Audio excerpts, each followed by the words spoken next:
This is the state of Colorado. The state of Colorado is a spontaneous discussion of the issues.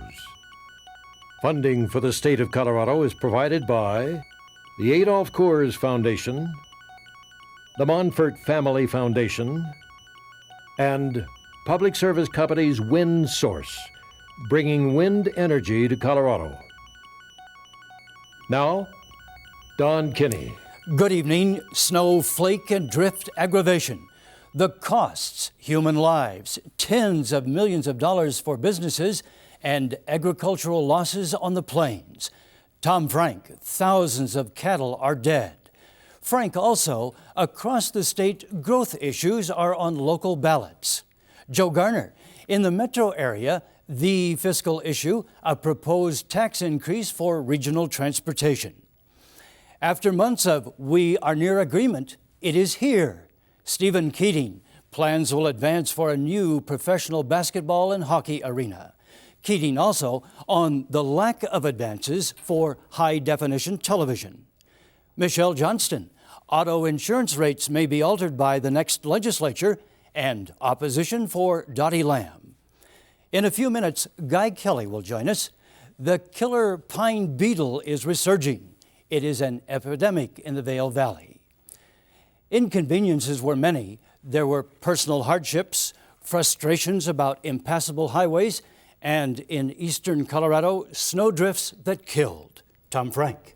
The real tragedy was out in the eastern plains, that there was a lot of talk about the inconveniences and not being able to get to the airport, and not being able to get here and there and so forth in the Front Range area. But in the eastern plains is really where you had the much more severe impact. And what happened there is not that there was more severe weather or more severe snow, but the winds out there whip up so strongly that they develop these snow drifts up to 14 feet high, and cattle out there would get disoriented in the cold and in the sort of 90 mile an hour snows coming at them, and they'd end up walking into these snow drifts and they'd get buried and they'd suffocate, or in some cases they'd just freeze. In many cases they were on what was called summer range. They weren't in protected areas. Well, in many cases they lose track of where they are, and I think that a lot of the ranchers out there, what I was told was they underestimated the severity of the coming storm, so they didn't do anything to corral their livestock.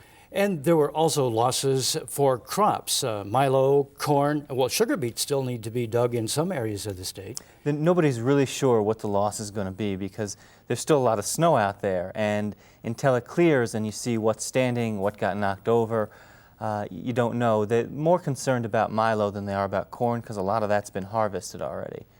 And the National Guard played somewhat of a role this week. The National Guard was the savior. They had 6 Vietnam-era choppers out there dumping, well, not dumping, actually, they would land in these big fields of snow and push out these 60, 75-pound bales of hay to feed the cattle, because the roads out there, the county roads, were still covered up, so the farmers just couldn't get to them.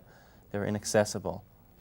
Tom Frank, from the snow of this last week to an election of next week, across Colorado, growth. Well, you've got two kinds of growth issues on the ballot. You've got ones that are being supported by the government, and then ones that are really backlashes against what's happening in the government. And a number of municipalities have issues on the ballot where they're asking the voters to approve, say, an increased sales tax or increased development fees to put money into a fund that buys open space or parkland and tries to preserve the character. And then you've got a couple of instances where sort of what I call a backlash against the 50s, against the two of the most significant establishments of the 50s were the coming of the discount store and the suburban tract, and you've got ballot initiatives in Montrose and in Brighton where the citizens have come forth and said, we don't want either of these. We don't want, in the case of Montrose, a discount store, and Brighton a large suburban development. And it's the size of the store that becomes an issue. It's a Walmart for 200,000 square feet? I think what it really is Walmart. I think that Walmart has really become a lightning rod in this country, and it's more than a discount store. It's a symbol of a lot of things. It's a symbol of just a discount culture that people don't like. And the irony of what's going on in Montrose is that the superstore that spawned this whole ballot initiative has already got its permits. It's going to be built. the ballot initiative in Montrose would just say that no more superstores could be built, and that's by superstore I think they mean anything over 80,000 square feet. And the problem with that is that a lot of people are saying, well, great, we approve that, and then Walmart comes in and they've got a monopoly. But people are afraid that more and more of these things will kill the downtowns. It's an effort to keep things as they are, the ballot proposal? Pretty much. It's a ballot between people who would see themselves as preservationists or conservationists and those who think you can do that, but if there comes a recession, this town's going to die, and that you have to keep building and growing to maintain the viability. And in Brighton, northeast of Denver, it's an issue of homes for more people who will probably commute to work.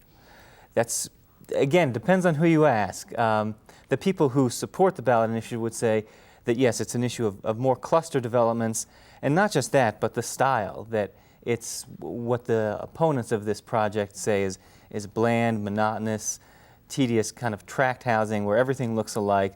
There are no sidewalks. All you really see are these big double garages. And then, you know, it's fine to have development, but let's have something that looks decent at least. And the people who support this say, this is supply and demand. This is good, affordable housing. And sure, if you want everyone to have their own detached brick units, you're going to pay $250,000 and up for it. But this is affordable housing that people need. These are local issues on next Tuesday's ballot. Tom Frank of the Denver Post. We go to Joe Garner of the Rocky Mountain News, where in the metro area there is a money issue and transportation. Yes, it's also another version of the growth question. Come Tuesday, voters in the 6 counties served by RTD will decide whether to approve a sales tax increase for an expansion of mass transit called Guide the Ride. The program has advocates on each side.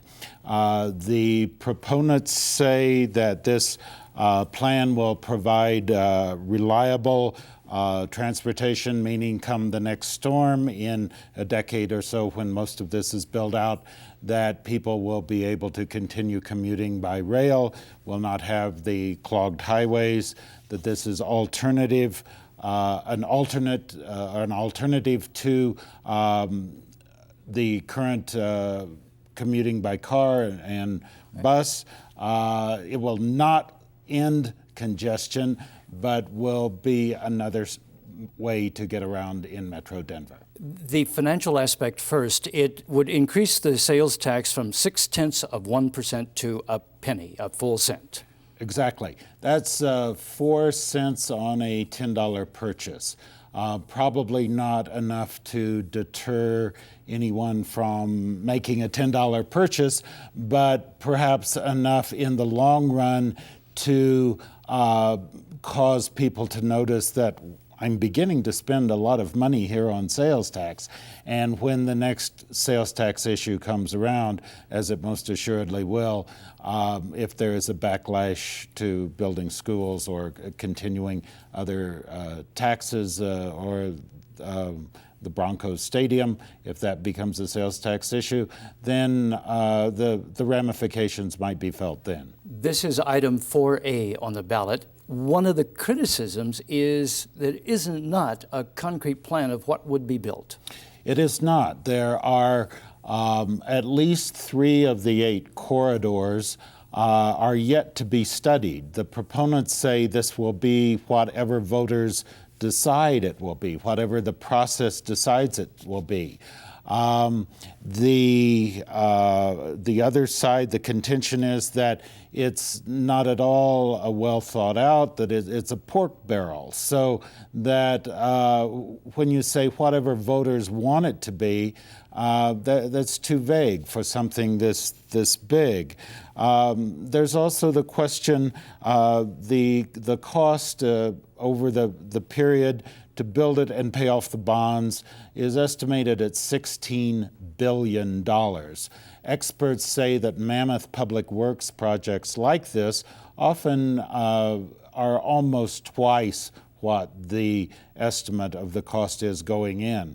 Does that mean a $32 billion project? That's a mammoth amount of money. At this juncture, if you were to vote yes on 4A on next Tuesday's ballot, you would be voting for light rail lines for certain in some areas and maybe in question in others? Exactly. The plan now calls for commuter rail from downtown Denver to DIA, but there is some movement within the board that says we don't want commuter rail. It makes more sense to extend the light rail that is already operating through downtown on out to DIA. So even when the plan is supposed to be written in concrete, the concrete is still soft. Joe Garner of the Rocky Mountain News. That is item 4A on the metro area ballot next Tuesday. 3 months ago, Charlie Lyons and Wellington Webbs had a handshake, said the deal is in the bag. Well, it's been 3 months of fighting around inside that big bag. Stephen Keating. Well, this is one of those deals that you're not going to believe is done until the Pepsi Center opens, we think, maybe in 1999. It's just amazing culture clash between the city, which is trying to protect the public interest, and Ascent, which is, beholden to its shareholders. Early in the week, you wrote a story where Charlie Lyons said, look, if we don't get to a deal here pretty soon, we have to think seriously about packing our bags. Well, there's some posturing to that, obviously, because that's the ultimate leverage that team owners have. They can pull up stakes. But there was a reality in that there was a loan that Ascent took out, $140 million, and they spent most of it already. And it was backed up, basically, by the teams as collateral. So if they can't pay the loan because they don't have a Pepsi Center, they have to find some other way to repay the money. And Ascent Entertainment in this last quarter, again, lost money, though not as much as this time last year. Right. They had Air Force One, which was a huge box office hit. And a lot of these companies lose money on the bottom line, but they actually are based on cash flow, which means they pay their bills. So the Nuggets begin playing this weekend. The Avalanche are already underway. So is everything good with Ascent? Well, amazingly, and true to form, the city's announced that it's a done deal, and Ascent maybe didn't participate in that announcement. They're going to do their own. So even to the end, they're still looking at it 2 different ways. Stephen Keating, different area. In fact, about this little television set. For nearly a decade now, we've been talking about high-definition television, incredible movie-like picture on the TV screen. Will it happen?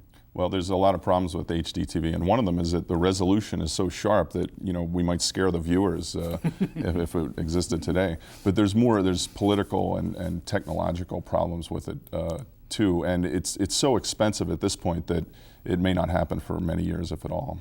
The government, the federal government, in allocating licenses to television stations is really pushing for high definition, but really the stations are working more toward digital television. Right. I mean, HDTV is within digital, and basically digital will just allow the broadcasters to send out better signals to the homes and maybe more channels. So the question is, do you want quality or quantity or both, and how does that all get resolved? And who is paying for the push for HDTV? Well, the set manufacturers liked it at first.